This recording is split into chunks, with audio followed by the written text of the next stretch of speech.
मोक्षमार्गस्य नेतारं भेत्तारं कर्मभूरतां ज्ञातारं विश्वतत्त्वानां वन्दे तद्गुणलब्धये।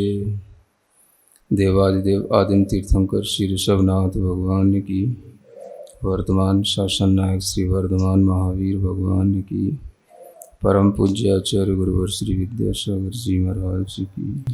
तो अर्शुत ग्रंथराज में नवम अध्याय के माध्यम से संवर निर्जरा तत्व का वर्णन करते हुए तपों का वर्णन प्रारंभ हुआ है। तप दो प्रकार के होते हैं, एक बाह्य तप और एक आभ्यंतर तप। बाह्य तपों का वर्णन अनुशन आदि के माध्यम से 6 रूपों में कल किया गया। जिस तरह से बाह्य तप के 6 भेद हैं, उसी तरह से अंतरंग तप के भी 6 भेद हैं। उन 6 भेदों का कथन करने के लिए यह सूत्र आगे आता है। प्रायश्चित्त विनय वैयावृत्य स्वाध्याय व्युत्सर्ग ध्यानानि उत्तरम। उत्तरम अर्थात जो बाद में कहा गया है उसे उत्तर कहते हैं, जो पहले कहा जाता है उसे पूर्व कहते हैं। यानी बाह्य तप के बाद में जो कथन किया जा रहा है वह अंतरंग तप का कथन है, उसी को उत्तर तप के नाम से यहाँ कहा गया है। उत्तर कहो या अंतरंग तप कहो, क्योंकि बाह्य के बाद में अंतरंग ही यहाँ पर वर्णन करने योग्य है। तो बाह्य तप तो कल आप लोगों ने समझा था।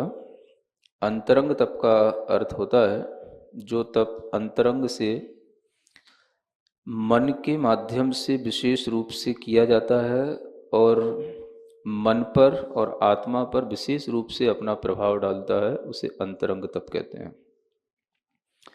बाह्य तप का प्रभाव हमें विशेष रूप से शरीर आदि पर देखने को मिलता है, इंद्रियों पर देखने को मिलता है। तो अंतरंग तप का प्रभाव विशेष रूप से मानसिकताओं पर देखने को मिलता है।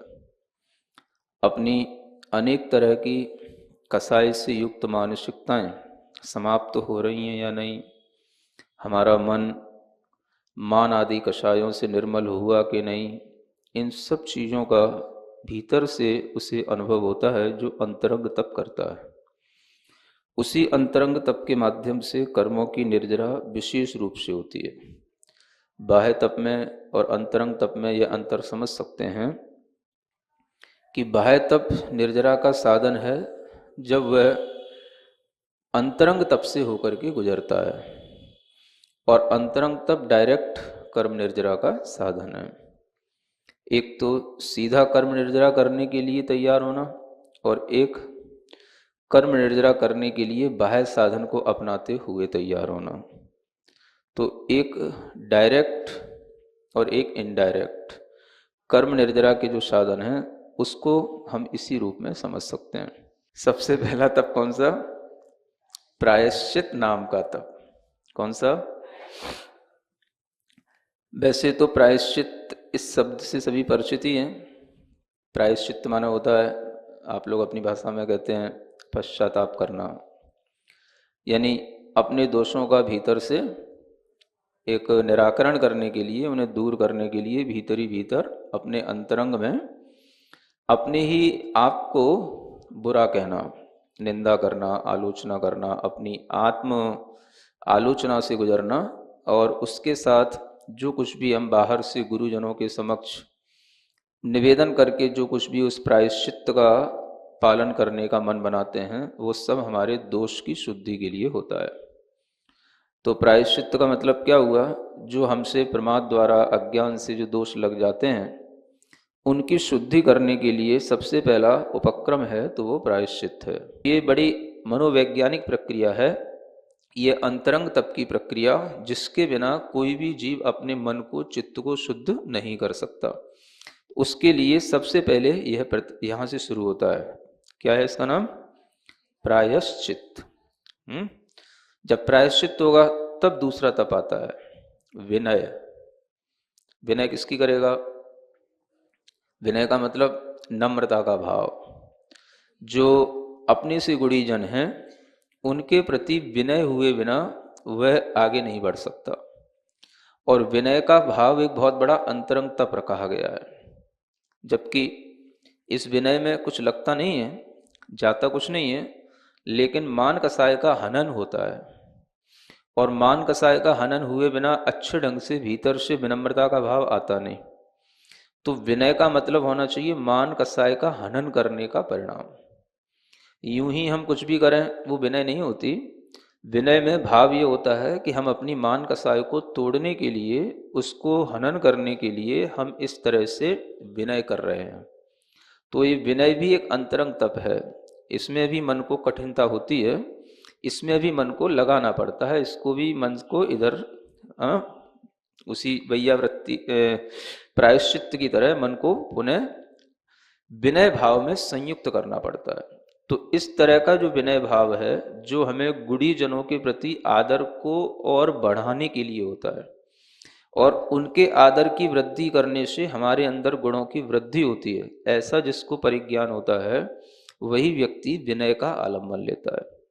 तो जब मन शुद्ध होगा, प्रायश्चित्त आदि के माध्यम से दोषों में मन नहीं युक्त होगा, तभी वह विनय भाव में आएगा। यानी केवल प्रायश्चित्त करने से आपके लिए अंतरंग तप की वृद्धि नहीं होगी। प्रायश्चित्त के बाद में आपको विनय भाव में आना पड़ेगा, और विनय भाव में आने से पहले प्रायश्चित्त का भाव होना चाहिए। क्योंकि विनय वो विनय नहीं कहलाएगी, वो विनय जो इसमें कोई भी आप प्रायश्चित्त नहीं करते हैं या अपने गुरुजनों से अपने ही पापों को छिपाते हैं, तो वो विनय भी एक, क्या बोलते हैं उसको, दिखावा है ना। और वो विनय में भी छल कहलाएगा, निश्चल विनय नहीं कहलाएगी। तो ये विनय भी एक तप कहा गया है। आप कहेंगे कि इसमें तो हमें बाहर से कुछ दिखाई देगा, अंतरंग तप तो वो होने चाहिए जो मन से किए जाएं। तो मन से कोई भी चीज करोगे तो बाहर भी कुछ ना कुछ उसमें काय आदि में कोई व्यापार तो दिखाई देगा ही। लेकिन ये मन की जो मान कसाय है उसके ऊपर विशेष रूप से प्रभाव डालते हैं। जब व्यक्ति मान कसाय को तोड़ेगा तभी वो विनय भाव में आएगा, है ना। अन्यथा हाथ जोड़ना, धोख देना, ये भी आपको कभी कभी बोझ जैसा लगने लगता होगा। भगवान के पास आते हो, गुरुओं के पास आते हो, कभी कभी ऐसा भी बोझ लगता है कि हम क्या बार बार हाथ जोड़ें, क्या बार बार विनय करें। अरे कहने का मतलब जिनके लिए लगता है उनके लिए कहा जा रहा है। तो ये क्यों लगता है? क्योंकि उस समय पर हमारी भी मान कषाय कहीं ना कहीं बढ़ी हुई होती है। तो इस कारण से हम विनय भाव में भी एक जो है कमी करते हैं, जबकि इससे खूब कर्मों की निर्जरा होती है। जितना हम विनय करेंगे, जितना हम भीतर से नम्र होंगे, उतना ही हमारे परिणाम और शुद्ध होते चले जाएंगे। जो परिणाम हमारे प्रायश्चित से शुद्ध हुए हैं, उससे भी ज्यादा परिणाम किससे शुद्ध होंगे? विनय से शुद्ध होंगे। तो इसको हम ध्यान में रखें कि ये विनय हमारे लिए कोई ऐसा नहीं है, जैसे कि आचार्यों ने तक नहीं लिखा है शास्त्रों में कि जो विनय करते हैं वो भी अगर मान लो कहीं दिखावा करते हैं या कुछ करते हैं, तो कभी कभी तो विनय इसलिए करनी पड़ती है, जैसे मान लो हम किसी को टैक्स दे रहे हो। क्या कर रहे हो? नहीं, टैक्स समझते ना, कि जैसे हम वहां गए हैं तो हमें ऐसा इतना टैक्स देना पड़ेगा, इससे मतलब हमें विनय करनी पड़ेगी। तो ये लिखा हुआ है शास्त्रों में। तो ऐसा भाव नहीं आना चाहिए कि जैसे हम टैक्स पे कर रहे हो। तो ये हमारा अंतरंग का भाव है, ये हमारी अंतरंग की क्रिया है। इससे कर्म की निर्जरा होती है, इससे हमारा चित्त मान कसाय से रहित होता है। इन गुणों को ध्यान में रखते हुए अपने विनय भाव की वृद्धि करते हैं तो उनका अंतरंग और परिशुद्ध होता चला जाता है। तो ये सब चीजें अंतरंग को शुद्ध करने वाली हैं। जो लोग कहते हैं ना कि हम बाहर का तप करके तो थक गए, भीतर से कुछ परिवर्तन होता नहीं है, तो हम भीतर से अपने अंदर चेंज कैसे महसूस करें, क्या करें, उनके लिए ये अंतरंग तपों पर ध्यान देना भी बहुत जरूरी है। समझ में आ रहा है? तो बहुत से लोग केवल यही चाहते हैं कि हमारा भीतर से कुछ परिवर्तन हो, कुछ चेंजेस हमारे अंदर भीतर से आए, कुछ हमें अलग फीलिंग आए। तो वो कैसे आए? तो आप इन अंतरंग तपों में अपना मन लगाएं। तो ये अंतरंग तप करने के अच्छे अच्छे ढंग हैं, इनके कई प्रकार हैं, भेद हैं, जो आगे बताए जाएंगे। अभी तो सिर्फ उसकी एक सिंपल सी डेफिनेशन जो होती है विनय क्या कहलाती है उसकी बात की जा रही है। तो विनय में हम नत होते हैं, नम्र होते हैं, और नम्र होने पर ही हृदय शुद्ध होता है। तो ये सब देखा जाए तो ये सब मान कसाय की कमी के साथ हो रहा है। प्रायश्चित में भी मान कसाय कम होती है, क्योंकि मान कसाय होगी तो व्यक्ति अपने दोषों को भी किसी से निवेदन नहीं करेगा, और विनय में भी मान कसाय कम होती है। तो कुल मिलाकर के मनुष्य के अंदर जो मान होता है, ईगो होता है, उसको कम करने के लिए ये अंतरंग तप है। तो जो मनुष्य इस तरह से अपने अंतरंग को सुधारना चाहते हैं, वो इन कसायों से बचते हुए इस तरह की एक्टिविटी करते हैं, और इसी तरह की एक्टिविटी से उनके लिए लाभ मिलता है। तो जो लोग नहीं जानते हैं, बहुत सारा पढ़ लेते हैं और कुछ भी इस तरीके की प्रायश्चित, विनय, इन चीज़ों की महिमा नहीं जानते हैं, तो वो पढ़ लिख करके भी बड़े उद्दंड से हो जाते हैं, विनय भाव से रहित हो जाते हैं। कोई भी उनके अंदर कभी नम्रता, सरलता, मृदुता जैसी चीज़ें दिखाई नहीं देती हैं।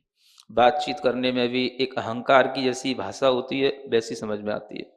तो कई बार जब इस तरीके की विकृतियां देखी जाती हैं तो समझ में आता है कि ये जो चीज़ें हैं, ज्ञान आदि है या कुछ भी चीज़ें जो उनके अंदर अधिक हो रही हैं, ये भीतर डाइजेस्ट नहीं हो रही हैं। इनको डाइजेस्ट करने के लिए अंतरंग तपों का सहारा लेना चाहिए। समझ आ रहा है? क्योंकि तप आखिर क्या करेगा? शोधन करेगा। जैसे अग्नि होती है, अग्नि क्या करती है? भोजन के लिए उदर की अग्नि क्या करती है? उसको पचाती है, डाइजेस्ट भी करती है, और जो भी उसके अंदर सारभूत तत्व होते हैं उसको शरीर में पहुंचा करके स्फूर्ति भी देती है। तो आत्मा के अंदर एक स्फूर्ति देना, आत्मा को तरोताजा बनाना, आत्मा के अंदर जो ये कसायों का मल है उसको जलाना, ये किसका काम है? तप का काम है। तो उसमें भी मुख्य रूप से कौन सा तप? तो ये अंतरंग तप। तो इस तरह से इन तपों की हम महत्ता को समझते हुए तपों का आचरण करें, है ना। कोई भी कर सकता है, कोई भी व्यक्ति, चाहे वो व्रती हो या ना हो, श्रावक हो या साधु हो। मुख्य रूप से तो साधु के लिए इसलिए है क्योंकि साधु ही कर्म की निर्जरा का उद्देश्य लेकर के चलता है। लेकिन जो कोई भी श्रावक जन भी होते हैं, वो भी अपने अंदर कर्म निर्जरा का उद्देश्य रखते हैं, तो उनके लिए यथासंभव जो भी तप हैं वो आचरण करने योग्य होते हैं। क्योंकि आप ये ना भूलें कि तप आपके लिए नहीं है।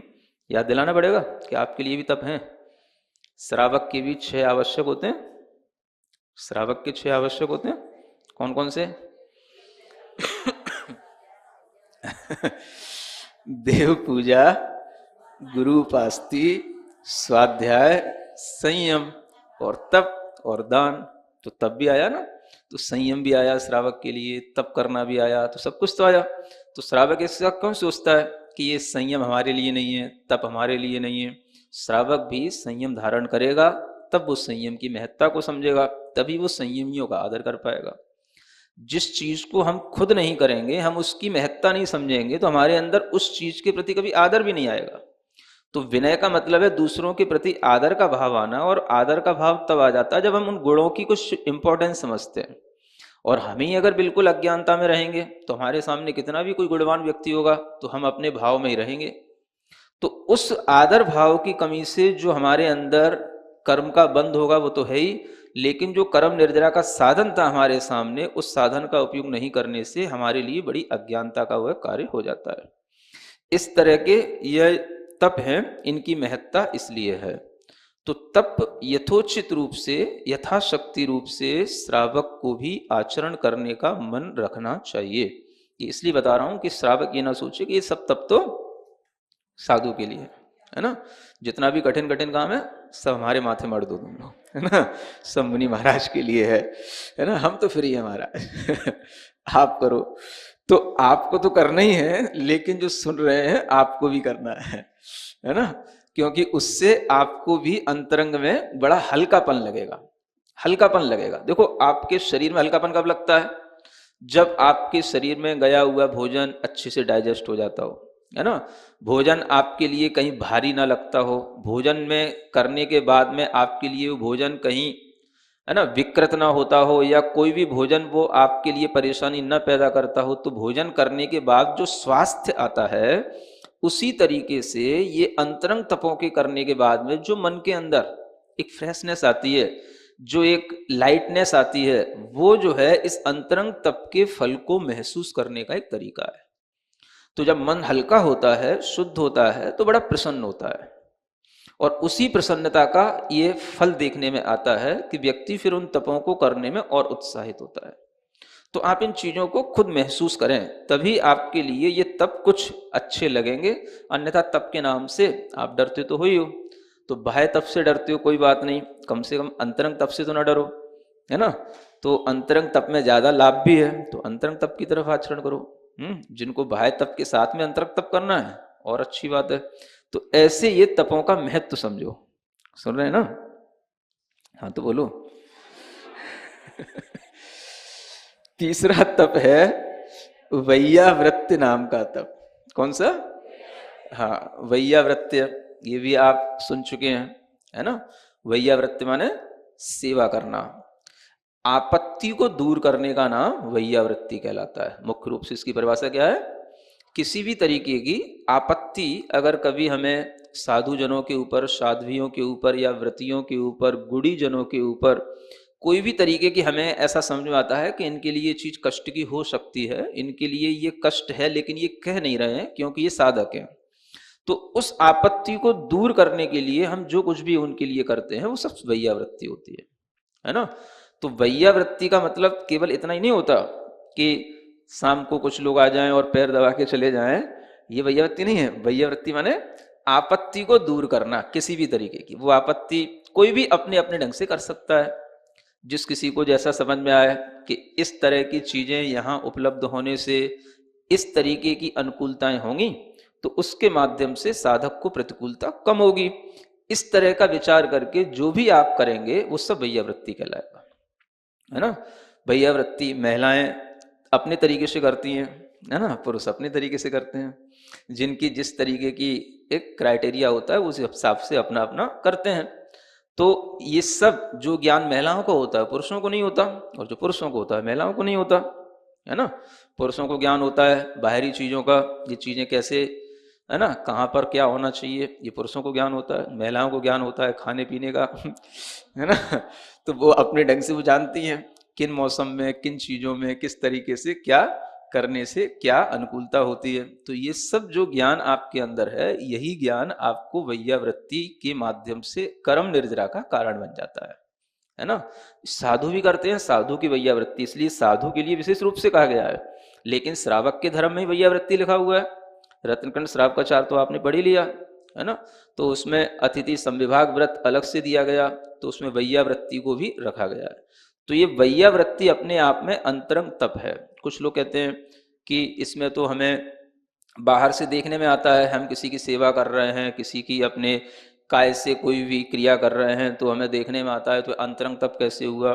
तो अंतरंग तप का मतलब यह है कि ये हमारे अंदर जो मानसिकता है उस मानसिकता को यह शुद्ध बनाता है। तो जब हम किसी की वैयावृत्ति करेंगे, किसी के शरीर पर अपना हाथ लगाएंगे, या कोई उसकी सेवा करेंगे, या किसी भी तरीके से उसके लिए कुछ अच्छा सोचेंगे, तो उसमें हम अपना समय दे रहे होंगे, और हमारे अंदर किसी भी तरह का कोई भी सेवा करते हुए ग्लानि आदि का भाव ना आए। जो हम उसके गुणों के प्रति आकृष्ट होकर के अपने मन में इस तरह का विचार कर रहे होंगे कि इसकी आपदा दूर हो, इनके लिए राहत मिले, इनके लिए अनुकूलताएं हों, इस भाव का नाम अंतरंग तप है।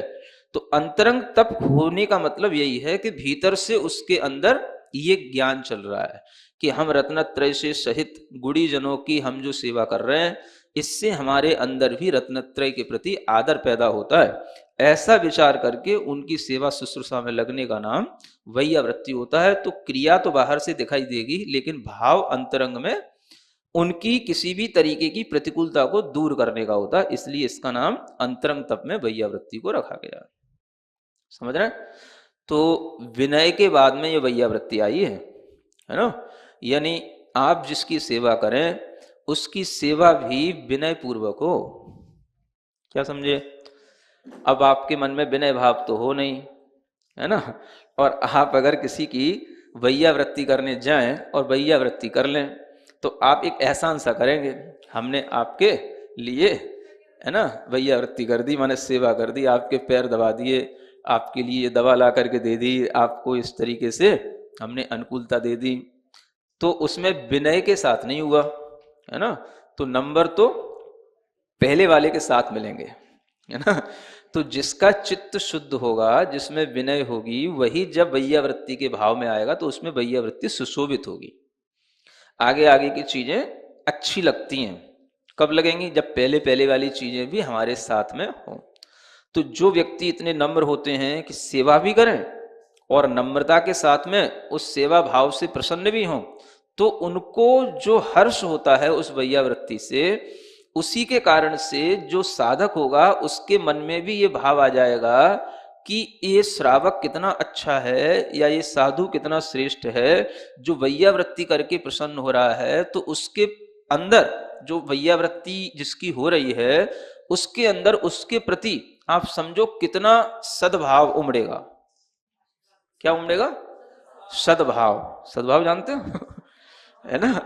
हाँ, आशीर्वाद से भी ज्यादा बड़ा होता है। हाँ, आशीर्वाद तो केवल एक तत्कालिक हो गया, है ना, लेकिन उससे भी बड़ा सद्भाव, इसके लिए हमेशा अच्छा हो, कहीं इसको कोई दुख तो नहीं, कहीं इसको कोई परेशानी तो नहीं, तो वो दूर तक उसके बारे में सोच जाएगा। कोई भी उसके पास में अच्छी चीज होगी, अच्छा ज्ञान होगा, तो उसे देने की कोशिश करेगा। समझ आ रहा है? सेवा से जब कोई प्रसन्न होता है तो अपने उसके पास में जो निधियां होती हैं, जो भी खजाना होता है, वो उसको देने को तैयार हो जाता है। नहीं होता? ऐसे तो घर में होता है। अब घर में तो आपके बेटे आपकी सेवा करते हैं, तो कुछ, है ना, बिना प्रयोजन के भी करते होंगे, लेकिन कभी प्रयोजन से भी करते हैं। लेकिन जब आप उसकी सेवा से प्रसन्न होते हैं, तभी तो आप उसके लिए कुछ देने को तैयार हो जाते हैं। तो इसलिए ये सेवा, ये विनय, ये सब चीजें इतनी अच्छी हैं कि इनके माध्यम से संघ को भी अपने अनुकूल बना लिया जाता है। बड़े बड़े संघ होते हैं, उन संघों में सभी एक दूसरे की अनुकूलता के साथ रहें, एक दूसरे के प्रति सद्भाव रखें। ये भाव जो है वैयावृत्ति से आता है। तो सबके अंदर होना चाहिए। श्रावक के अंदर भी अपने तरीके का सेवा भाव होना चाहिए, क्योंकि श्रावक श्रावकों के साथ में रहता है, तो उन श्रावकों की भी उसको वैयावृत्ति करने का भाव आना चाहिए। जो कुछ भी धर्म करने को तत्पर हो रहे हैं या व्रत आदि लेने में कुछ भी, है ना, एक कमी महसूस कर रहे हैं, या जो व्रत आदि ले लिए हैं फिर कहीं विचलित हो रहे हैं, तो उनका सहयोग करना, उनकी उस आई हुई आपत्ति को दूर करना, इस तरीके का भाव अगर आपस में भी श्रावकों का रहेगा तो समाज की एक सुदृढ़ रचना बनती है ना। समाजें क्यों टूटती हैं? आपस में जो ये भाव नहीं होता सेवा का, किसी के प्रति आदर का, उसी के कारण से समाज में हर व्यक्ति अपना अपना करता है, इसलिए समाजें टूटती हैं। तो ये भाव भी बहुत अच्छा होता है कि अगर हम किसी की सेवा कर सकें और उसकी सेवा करते हुए हमारे अंदर हर्ष पैदा हो, और हम ये देखें कि हमारे कारण से अगर कुछ अच्छा हो रहा है और उसके व्रतों में उसकी दृढ़ता आ रही है, तो समझें ये हमारा बहुत बड़ा तप है, ये हमारा बहुत बड़ा एक कहना चाहिए उपक्रम ऐसा है जो कर्म निर्जरा का कारण है। अब आप कितना भी ज्ञान ले लो और कितने ही आप बड़ी बड़ी साधनाएं कर लो, उपवास कर लो, सब कर लो, और किसी की सेवा करने के लिए तैयार ना हो, है ना, हम क्या करेंगे इनकी सेवा करके? हमारा काम क्या यही है कि इनकी सेवा ही करते रहें? अब ऐसे ही कहने लग जाओ, तो इसका मतलब क्या हुआ? आपने कुछ जाना नहीं, धर्म का मर्म आपकी समझ में कुछ आया नहीं, है ना। तो पढ़ना लिखना ही पर्याप्त नहीं होता।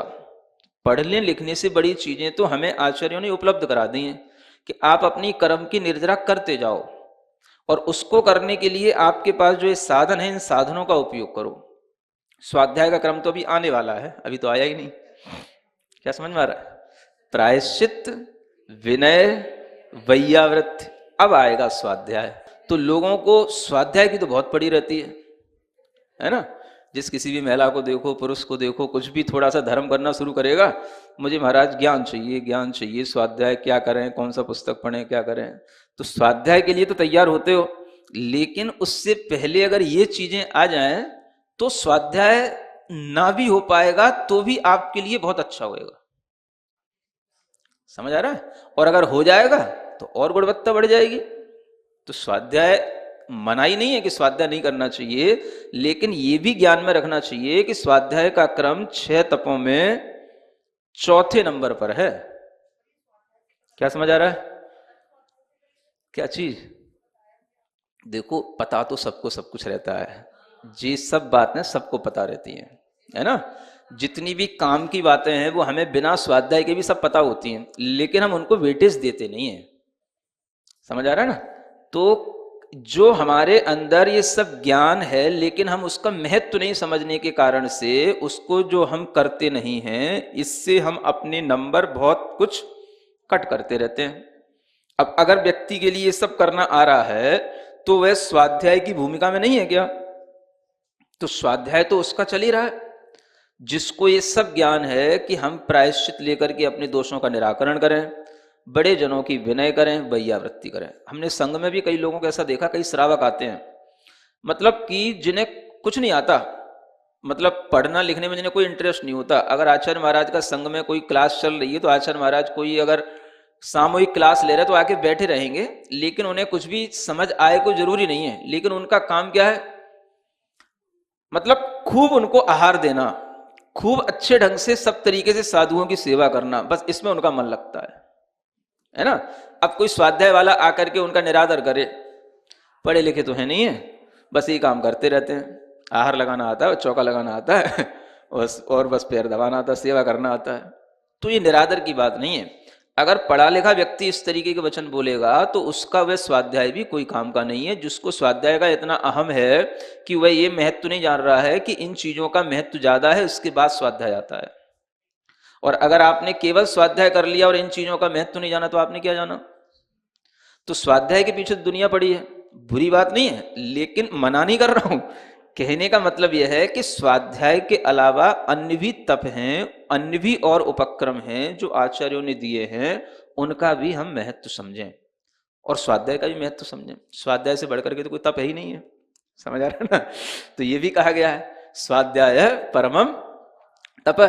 तो स्वाध्याय परम तप इसीलिए है कि जो व्यक्ति स्वाध्याय के माध्यम से अपने मन वचन काय को नियंत्रित कर रहा हो और नियंत्रित करके अपनी इंद्रियों को बिल्कुल नियंत्रित कर लेता है, क्योंकि जिस समय स्वाध्याय वो करता है वो अपने कान को भगवान की इन वाणी में देता है, आंखों से वह इन वचनों को देखता है, जो लिखे हुए अक्षर है वो देखता है या सुनता है, और इस तरीके से वो अपने मन वचन काय तीनों को एकाग्र कर लेता है। कोई भी उसके लिए दुर्ध्यान नहीं होता, दुश्चिंतन नहीं होता, तो बहुत कुछ जो उसका मन एक ही चीज में एकाग्र हो जाता है। इसी के कारण से उस स्वाध्याय को परम तप कहा जाता है, संवर का कारण कहा गया। लेकिन वह कारण तभी बनेगा जब उससे पहले हमारा मन इतना शुद्ध हो कि हम जिनवाणी की विनय भी करते हों, गुरुओं की विनय भी करते हों, हमारे अंदर उनकी आपत्ति को दूर करने का भाव भी रहता हो, अपने दोषों को दूर करने के लिए स्वाध्याय करने का प्रयोजन हो, तो स्वाध्याय स्वाध्याय। क्योंकि स्वाध्याय के पहले के गुण होने चाहिए। तो स्वाध्याय करते हुए भी ये भाव होना चाहिए हम अपने दोषों का निष्कासन करेंगे। इस जान करके ज्ञान लेने का मतलब क्या? जब हमें ज्ञान हो जाएगा तो हम अपने दोषों को दूर करेंगे, ये ज्ञान का महत्व है। और वो दोष आपको बिना स्वाध्याय के भी समझ में आ रहे हैं तो भी आप समझ लो कि आप ज्ञानी हो। और जिसको स्वाध्याय करने के बाद भी अपने अंदर कोई दोष दिखाई नहीं दे रहे हैं तो वो कैसा ज्ञानी होगा? बातें तो बहुत बड़ी बड़ी, इस ग्रंथ में ये लिखा है, उस ग्रंथ में ये लिखा है, इसकी ये परिभाषा है, उसका मैं जानता हूँ, ये सब इतना मैं समझे ना, इतना शास्त्रों को पढ़ चुका हूँ, इतनी बार पढ़ चुका हूँ, इतने लोगों को पढ़ा चुका हूँ, ये सब तो बातें खूब है। और ये नहीं मालूम कि हमारे मन की प्रवृत्तियां क्या, हमारे काय की प्रवृत्तियां क्या, हमारे वचन की प्रवृत्तियां क्या, हाँ, पाप क्या पुण्य क्या, ये नहीं मालूम है, बाकी सब मालूम है। क्या समझ आ रहा है? बहुत से ऐसे लोग हैं दुनिया में जिन्हें पाप पुण्य नहीं दिखाई देता है, बाकी सब उन्हें ज्ञान होता है। 3 लोग का पूरा ज्ञान बढ़ा देंगे आपको, पूरा कर्णन योग पढ़ा देंगे, सिद्धांत पढ़ा देंगे, लेकिन उन्हें ये नहीं मालूम होता है कि हम कौन सा पाप है, इस पाप से हमें कैसे बचना है, बस उन्हें ये नहीं मालूम है, बाकी सब मालूम है। समझ आ रहा है? जो उन्हें जिस तरीके से गालियां देना है गालियां देना है गद्दी पे बैठ के स्वाध्याय करना है, घर में आकर के लड़ना है। मतलब ये नहीं देखना कि हमें कौन सी प्रवृत्तियों से क्या हमारे अंदर वो दोष की कमी होगी और कौन सी प्रवृत्ति हमारे लिए दोष कारक है, जैसे इस चीज का अध्ययन नहीं है। केवल ग्रंथ का बोझ अपने सिर पर रख के क्या करेगा वो? समझ आ रहा है ना? तो ऐसा स्वाध्याय भी कोई काम का नहीं होता है। इसलिए स्वाध्याय का प्रयोजन क्या होना चाहिए? प्रायश्चित माने अपने दोषों का निराकरण स्वाध्याय करने से देवशास्त्र गुरु की विनय बढ़नी चाहिए, अरिहंत भगवान की जिनवाणी की विनय की वृद्धि होनी चाहिए, गुरुओं की विनय की वृद्धि होनी चाहिए, और व्ययावृत्ति की वृद्धि के साथ में कि अगर कभी इस तरीके की कोई भी देवशास्त्र गुरु संबंधी कोई भी आपत्ति हमको दिखाई देती है तो हम उसको अपने मन वचन काय से कृतकार्य अनुमोदना से उसको दूर करें। ये स्वाध्याय का उपक्रम है। तो इस तरह से जो स्वाध्याय किया जाता है वो स्वाध्याय ही परम तप कहलाता है। केवल ग्रंथ पढ़ लेने का नाम परम तप नहीं हो जाता है ना। अन्यथा बहुत से लोग भी प्रश्न करेंगे, अनशन होता नहीं महाराज, कोई भी तप हमसे होते नहीं, स्वाध्याय ही परम तप है तो यही हमसे हो जाता है, इससे हमारी कर्म की निर्जरा हो जाएगी क्या? तो अब उन्हें उस समय क्या समझाएंगे, है ना। तो स्वाध्याय से कर्म की निर्जरा होती है, ये 100% सही है, क्योंकि शास्त्रों में लिखा है, जो बात शास्त्रों में लिखी अन्यथा नहीं। लेकिन ये भी जाने कि वो किसके लिए लिखा। विशेष रूप से ये स्वाध्याय मुनि महाराजों के लिए कर्म निर्जरा का इसलिए कारण बन जाता है कि जिन्हें पहले से ही अपनी इंद्रियों पर संयम है, अपने मन वचन काय जिनके पहले से ही पाप प्रवृत्तियों से रहित हैं, वो अपनी प्रवृत्तियों को अगर स्वाध्याय में लगाए रखते हैं तो उनका मन दुर्ध्यान से दुश्चिंतन से हमेशा बचा रहता है। इसलिए उनकी कर्म निर्जरा का वो बहुत अच्छा साधन बनता है। तो सामान्य श्रावक के लिए भी वह यथायोग्य साधन बनता है, क्योंकि जिस समय पर श्रावक भी स्वाध्याय करेगा उसका दुश्चिंतन दुर्ध्यान दूर होएगा, तो वह होने पर ही वह स्वाध्याय कर्म निर्जरा का कारण बनता है। तो इसलिए स्वाध्याय बहुत अच्छा चीज है, क्योंकि स्वाध्याय के बिना तो आपको कभी ज्ञान होगा ही नहीं। हे का उपादेय का ज्ञान किससे होएगा? स्वाध्याय से।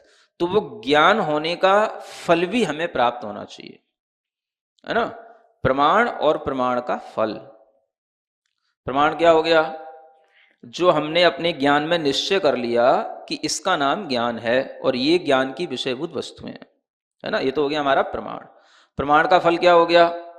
जो उससे हमारा अज्ञान दूर हुआ, और अज्ञान दूर होने के साथ साथ अगर हमारे अंदर क्या हमें छोड़ना है, क्या हमें ग्रहण करना है और किस विषय में हमें मध्यस्थ रहना है, इसको बोला गया हानोपादानोपेक्षा फलम। इन न्याय सूत्रों में, मतलब जो न्याय शास्त्र होते हैं उनमें प्रमाण का ही फल बताया गया है। हान माने त्याग, उपादान माने ग्रहण, उपेक्षा माने मध्यस्थ भाव रखना। हमें किन विषयों का त्याग करना, किन विषयों में हमें ग्रहण की प्रवृत्ति रखना, और किन स्थानों पर हमें मध्यस्थ वृत्ति अपनाना। तो ये हान उपादान उपेक्षा ये ज्ञान के फल बताए गए हैं, स्वाध्याय के ये फल हैं, प्रमाण के ये फल हैं। तो इन फलों की ओर तो हमारी दृष्टि जाती नहीं, है ना। केवल अज्ञान निवृत्ति ही हो गई, इतना ही पर्याप्त फल नहीं है, इसके अलावा भी ये फल बताए गए। तो जब ये फल आ जाते हैं तब वो स्वाध्याय प्रमुख रूप से अच्छा स्वाध्याय कहलाता है। इसी स्वाध्याय में आलस्य से रहित पना हमेशा उसके अंदर बना रहता है, ठीक है ना। फिर आगे का 5वां तप है व्युत्सर्ग। अभी तो इनके नाम आ रहे हैं, आगे इनके भेद प्रभेद आएंगे, है ना। आपका एक मानस तैयार हो जाए, फिर आगे आगे आराम से हो जाएगा। व्युत्सर्ग का मतलब क्या है? त्याग। त्याग का मतलब हो गया अंतरंग बहिरंग किसी भी प्रकार के जो साधन हैं जिनसे हमें ममत्व पैदा होता है, उन सब साधनों का त्याग कर देने का नाम व्युत्सर्ग कहलाता है ना। इसको हम एक तरीके से कायोत्सर्ग भी कह सकते हैं, है ना। क्योंकि जब काया का उत्सर्ग किया जाता है, कायोत्सर्ग किया जाता है, तो वह अपने पूरे मन को केवल अपने आत्मचिंतन में अथवा परमात्म भाव में लगाता है, परमार्थ के भाव में लगाता है।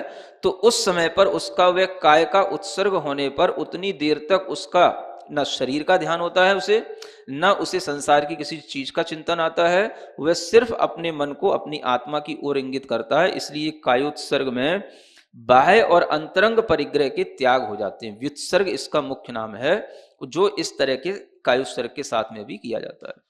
और ध्यान अंत में है, जिसके कारण से मन एक ही चीज में, एक ही ध्येय में अच्छी तरह से लीन हो जाए, उसका नाम क्या है?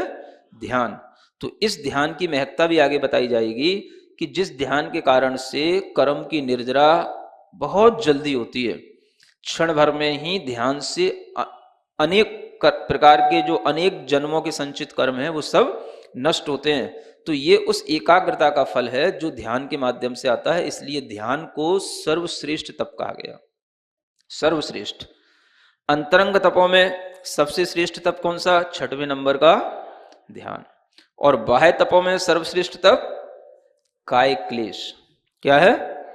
हाँ, ऐसे अगर आपको सर्वश्रेष्ठ का भी ध्यान रहेगा तो भी आपका मन उस ओर हमेशा लगेगा कि हमें इस चीज को प्राप्त करना है। तो ये ध्यान के जो भेद वगैरह हैं वो आगे बताए जाएंगे, लेकिन ध्यान तक गति तब होती है जब इतना परिक्रम हमारे पास में हो। क्या क्या हो? प्रायश्चित से मन शुद्ध हुआ हो, विनय से मन बिल्कुल नम्र हुआ हो, है ना, और वैयावृत्ति से दूसरों के गुणों के प्रति आदर पैदा हुआ हो, स्वाध्याय से हमें अच्छे ढंग से गुण अवगुणों का ज्ञान हो गया हो, और विसर्ग से हमने सब प्रकार के संग का, परिग्रह का, है ना, ममता का त्याग कर दिया हो, और फिर जाकर के जो मन में बचेगा वो क्या होएगा? बस उसका नाम ही ध्यान है। जो मन में अब जो बच्चा रह जाएगा वो मन अब कहाँ लगेगा?